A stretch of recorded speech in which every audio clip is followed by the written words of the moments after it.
good morning. Good Good morning, good morning. afternoon, ano ba? Good evening. Good yes. evening.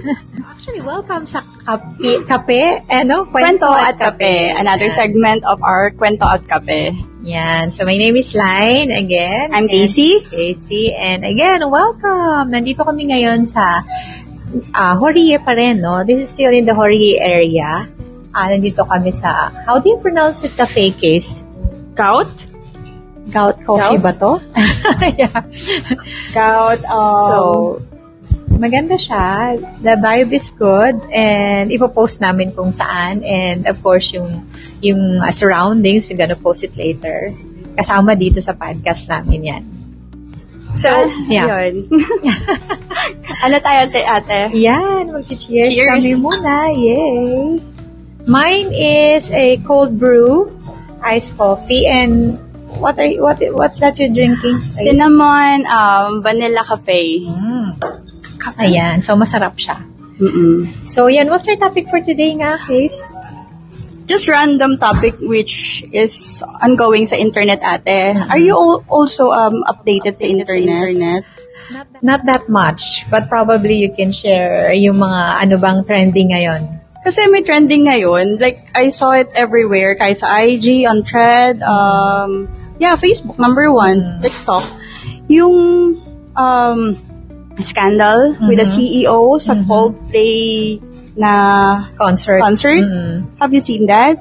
Yeah, I've seen that. But, kasi pag may napapanood ako nga, is it really true? CEO ba talaga to? Or just people just made, a story around yun? Kasi nagtago nga sila when they were caught in camera. So, hindi ko naman kilala kung yun talaga yung CEO ng company na sinasabi nila. So, yeah, ikaw, sa tingin ko, ano ba yun? Legit ba yung news na yun?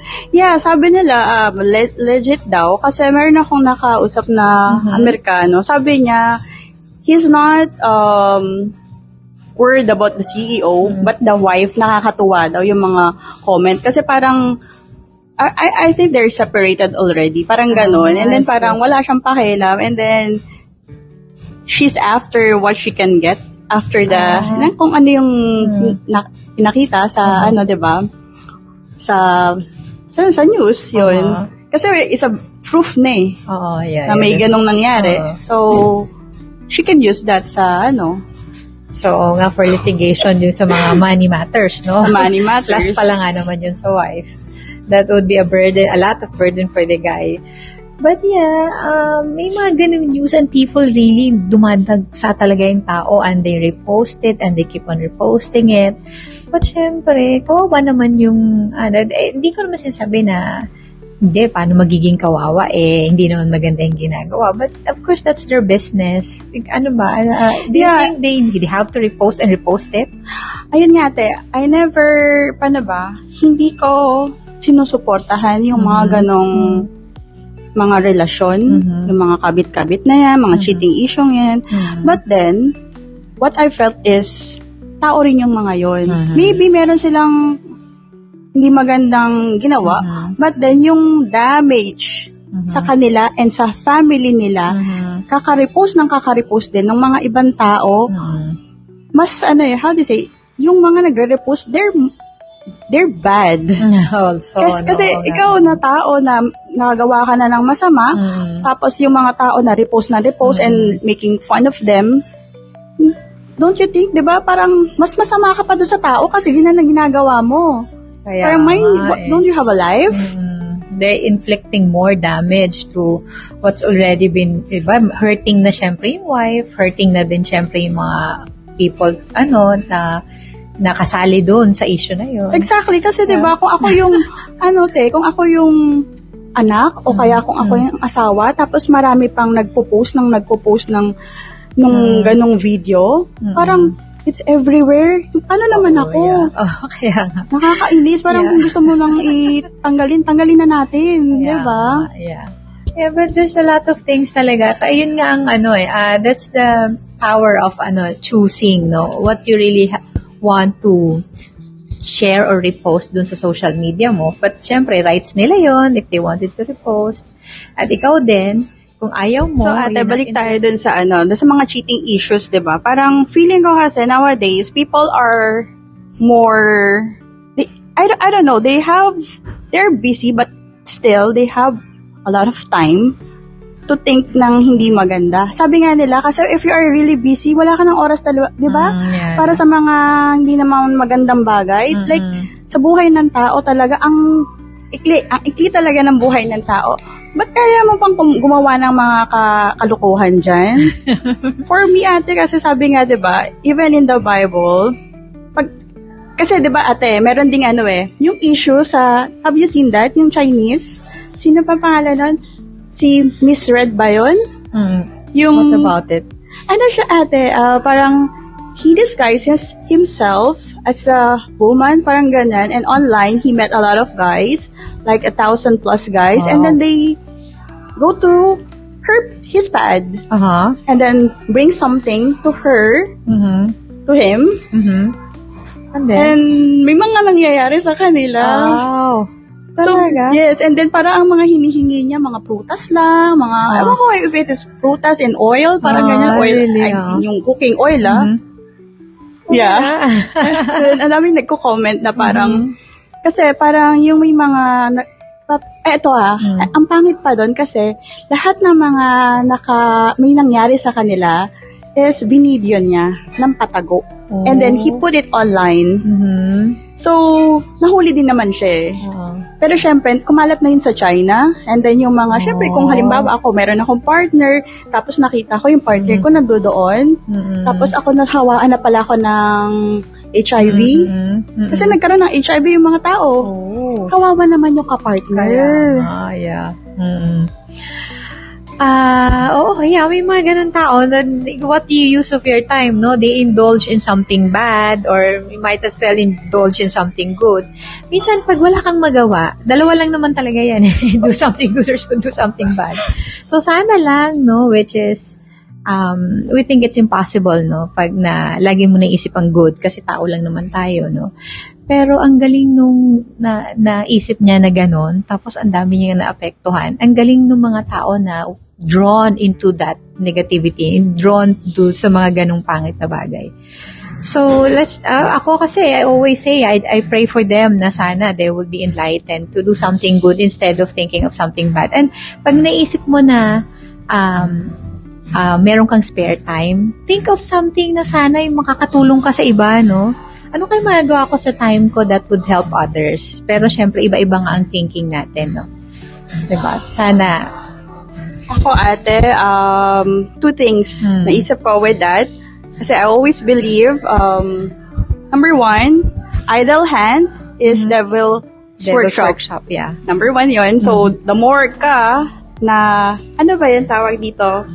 Na walang ginagawa. Hima. The more ka the more ka nakakaisip ng kung ano-ano. Yes. Kaya doon pumapasok yung tinitingnan natin yung mga ibang tao sa paligid natin. Yung parang kahit na wala namang problema sa mga tao sa paligid natin, tinitingnan hinahanapan natin ng ano. Doon na yung nagbabrowse tayo ng social media kasi wala kang ginagawa nga eh. Diba? Hinahanapan natin ng mga kasiraan, ganyan. Tapos, ayan na nga, yung mga cheating na ganyan, na okay naman yung asawa mo, kaso lang, medyo nahima ka diba? Tapos, number two, yung cellphone. Cellphone is, paano ba yan? Ginawa siya to communicate, to make our life easier, not makasira ng tao, or masira yung sarili natin. It's a tool for helping others, communicate with others, make relationship with others. Pero, nag-expand na masyado yung yung purpose ng cellphone eh. So, the bottom line is always naman nga, kung ano yung gusto ng taong paggamit ng cellphone. So, it varies talaga to different people. Social media. Gusto naman namin i-share or magtanong din sa inyo kung saan yung mga events dito ngayon sa Osaka kasi it's summer here, di ba, sa Osaka sa atin. Sobrang init po talaga ngayon. Yes. Saan ba yung mga events or mga matsuri, festival or mapupuntahan na mapupuntahan pa? Kasi last week pala nagpunta kami sa Kozu. May matsuri doon, so may yatay, yung mga street food. So ito so fun. Ikaw, saan ba yung napuntahan mo lately na mga matsuri festival? Matsuri, wala akong masyado napuntahan pang Matsuri kasi medyo busy pa ako. But then, just last week, pumunta kami ng Nagashima Spa.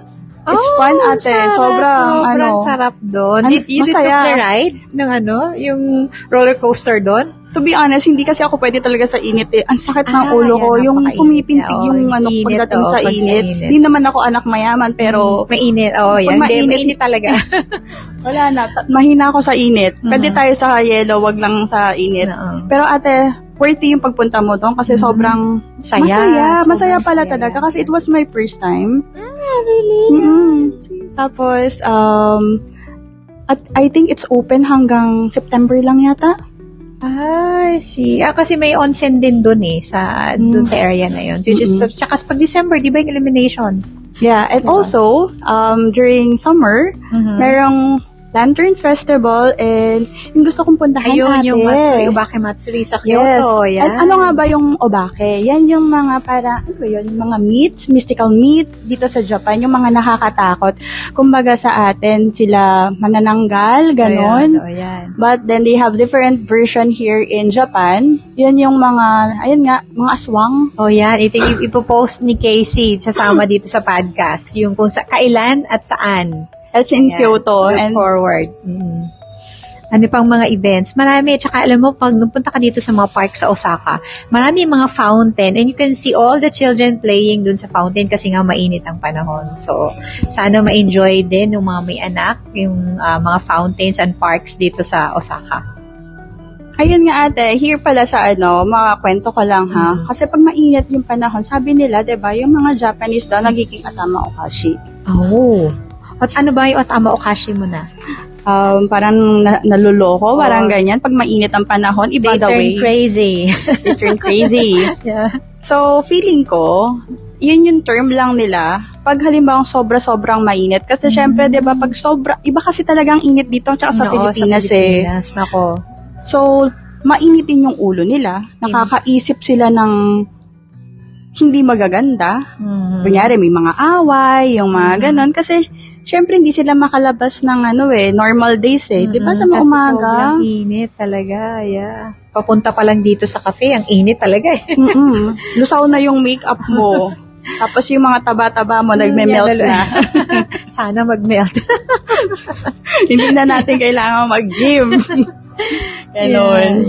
Yeah, that's true. So yun, Adeline, kasi 'di ba, matagal na tayo dito sa Japan. Parang ano yung mga experience mo Matsuri. during summer? Ayan, yung summer, ang pinaka-unforgettable is the danjiri. Di ba? Yung danjiri in Kishiwada. Ay, hindi pa ako nakaano doon. Yung sobrang binubuhat nila. They're carrying something na it's so heavy talaga. Ang dami-dami nagbubuhat. Tapos matatakot ka kung matutumba yung parang there's like a structure that they're carrying it. It's symbolic for them, especially dun sa lugar mo dun sa city mo. It's symbolic for them. Tapos ikaw yung mag-aalala baka malagla. Kasi super bigat daw noon. So that's fun talaga. Yun yung mga matsui, mga different festivals dito. That's one of the iconic actually, yung danjiri. So, ang daming tao na natin. Sobrang daming Tapos tao. ang init-init, I can imagine. Alam mo yung nag-ano ka na, anong tawag dito, naglalagkit Oo, ka na. nagmamantika ka na talaga super. Ako naman ate, siguro, kasi pag summer talaga, hindi talaga ako before masyado naglalabas. Or siguro, kung lalabas man ako, pupunta ako ng ibang bansa. But sa ibang bansa, umuulan. Ayar. Especially Pilipinas, pag August, di ba? Pag August Rainy or Tanantay, ganyan. Ako na-experience ko yung Tenjimbashi one time. Hindi ko na inulit. Kasi, At saka yung mga fireworks, that's August, di ba? yes. Naku, ang saya-saya, pero super init talaga. Super init. Kaya lang masaya. At saka makikita mo how organized ang mga Japanese and how they follow rules na hindi sila yung alam nila na nasa likod sila, nakatayo sila. Alam nila there's a lot of people are behind them. So, upo talaga sila and they would patiently sit down and wait and watch. Talagang ang galing talaga nila. Saludo talaga sa mga Yes, they Japanese are when it really, comes to that matter. they're really mindful when it comes sa ganyang mga bagay, lalo na pag maraming iba pang taong kasama. Yes, Kasi, talaga. iniisip talaga nila kung ano yung mararamdaman ng mga tao na susunod sa kanila. Yes. Which is, hindi ko masyado siyang nararamdaman nowadays kasi parang sa dami ng mga foreigner nowadays, iba na yung sistema na minsan nga hindi ko na nakikita kung nasa pumupunta yung mga Hapon eh. Diba? Nasaan na kaya sila? If you go to Shinsaibashi, most of the yung makikita niyong mga staff dyan, kung Chinese. yes, exactly. Hindi sila kung halimbawang maldita sa'yo o kaya nagsungit sa inyo, hindi po sila mga Hapon. Diba? Yeah. Even in the place where I live, sabi nga namin ng asawa ko, magiging Chinatown. Siguro ito yung magiging next Chinatown to Kobe. Diba? There's a Chinatown in Kobe. Sabi ko, ito na siguro ang area namin kasi the whole street, you can see, puro na siya pharmacy, tas puro Chinese talaga. As in, wala na akong makitang Japanese. Ang galing, no? Paano kaya nila yan, te? Tawag dito, na nabibili yung mga properties. Property. They can easily buy properties, and if you can see din yung mga high-rise building din dito sa Japan, ang dami kaya ang mga owner, you can see them sa baba ng mga high-rise buildings. Sila yung mga nandun eh. I don't know. Ang galing. Dami nilang pera. Ang daming po talagang Chinese dito sa Japan. And then when they buy building, kasi ate yung mga iba kong friend din, they're Chinese. Yung parang mga kaibigan ko, mas more on Chinese yata, parang kaysa sa kalahi natin. Ewan ko. Pero, like, wow. Paano nila nagawa yun na when they buy a property, Genkin, cash. They buy in cash. They pay in cash. Parang, sana all. Sana all. Diba, no? Pagdating sa po kasi siguro, sa business, grabe ang mga Chinese dito talaga, Ay, ayan pala ate. Gusto ko rin pala natin yan. Itatanong ko sa'yo. Kasi, di ba, hindi mo ba napansin, yung mga Chinese na yan, when it comes to business, nagtutulungan sila. Oo. Yun talaga. Totoo.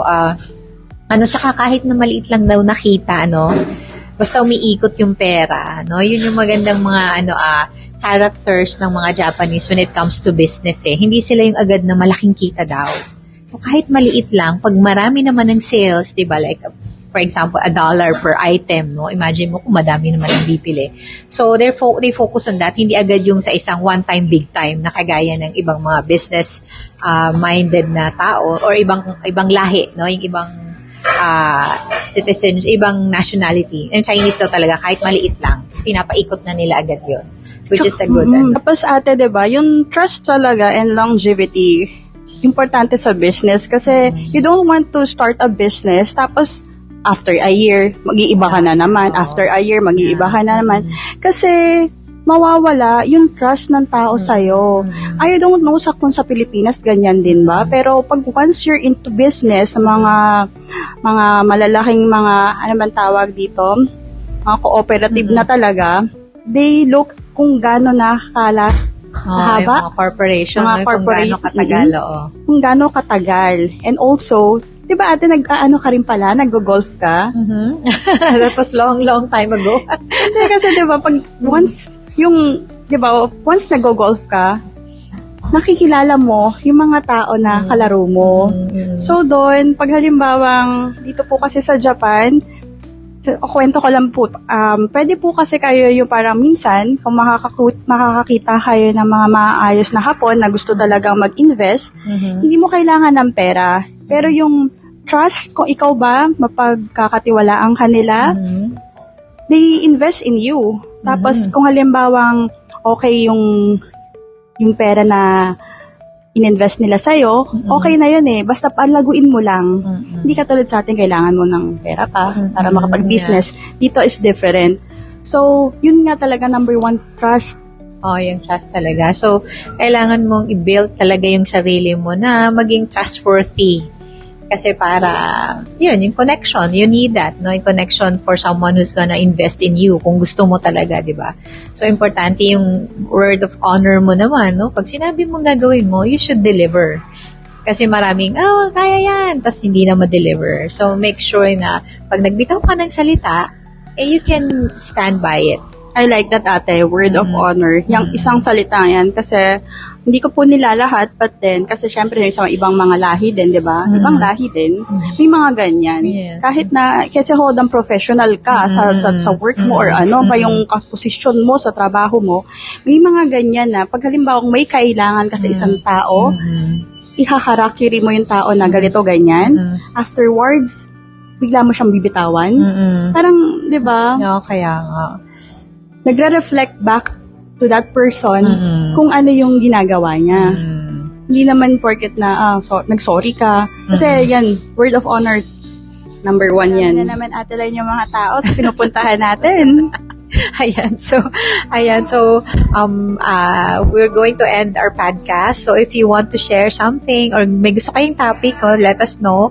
Ay share nyo lang sa comment. So yun, ano sasabihin natin? So bye for now.